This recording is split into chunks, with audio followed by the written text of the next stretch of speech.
প্রিয় শিক্ষার্থীরা, আসসালামু আলাইকুম ওয়া রাহমাতুল্লাহি ওয়া বারাকাতুহু। এটা হচ্ছে এইচএসসি আইসিটি তৃতীয় অধ্যায়ের প্রথম অংশ। আমি এখানে 9টা প্রবলেম তোমাদের জন্য কালেক্ট করছি। তো আমরা 9টা ক্লাসের মাধ্যমে এই 9টা প্রবলেম সলভ করব। তোমরা প্রতিটি ক্লাস মনোযোগ সহকারে দেখবে। আমি প্রথম যেটা আছে, প্রথম প্রবলেমটা আমরা সলভ করানো শুরু করে দিই। এটা প্রথম ক্লাস। এগুলো ধারাবাহিকভাবে আমি আজকেই তোমাদের জন্য রেকর্ড করে আপলোড দিয়ে দিচ্ছি। এখানে কি বলছে দেখো ভাইয়েরা, এখানে বলছে প্রথমে 5, তারপরে কত 8, তারপরে কত বি, তারপরে সংখ্যা কত হবে আমরা বের করব। তো এটা কিসের অনুক্রম বা সিকোয়েন্স? তুমি বলবে হেক্সাডেসিমালের। কেন? এখানে বি আছে, তো তুমি এখানে লিখবা এইচ। এইচ দিয়ে কি বুঝাই? হেক্সাডেসিমাল। আর এখানে লিখবা ডি। ডি মানে কি? ডেসিমাল। আমরা জানি না ডি দিয়ে ডেসিমাল, এইচ দিয়ে হেক্সাডেসিমাল। হ্যাঁ, তো প্রথমে 5, 8, বি। আমরা এখানে প্রথমে লিখব 5 লিখব, তারপরে 8 লিখব, তারপরে বি লিখব।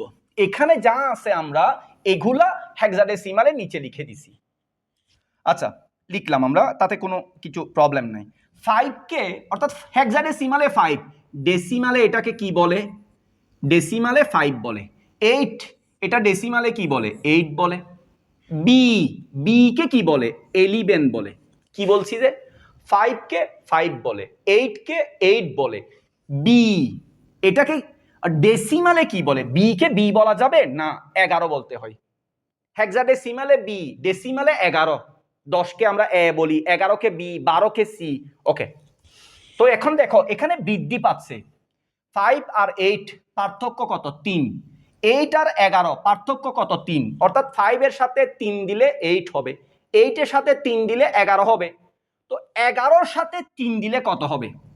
11 এর সাথে এই যে 11, 11 এর সাথে 3 দিলে হবে 14। অর্থাৎ 5 এর সাথে 3 দিলে 8, 8 এর সাথে 3 দিলে 11, 11 এর সাথে 3 দিলে 14। 14 কে কি আমরা 14 বলবো? না, হেক্সাডেসিমালে এটাকে বলে ই বলে। হেক্সাডেসিমালে 14 কে ই বলে। আশা করি বুঝছো। তুমি এটা বুঝো নাই? একদম সহজ। আমি আবার আবার আবার একটু দেখাচ্ছি। প্রথমে তুমি কি লিখবে? এখানে এইচ লিখবে। এইচ মানে কি? হেক্সাডেসিমাল। এখানে কি লিখবে তুমি? ডি। ডি মানে কি? ডেসিমাল। তো এখানে কত আছে? 5, 8, বি। তুমি এখানে লিখবে 5, তুমি এখানে লিখবে 8, তারপর লিখবে বি। 5, 8, বি।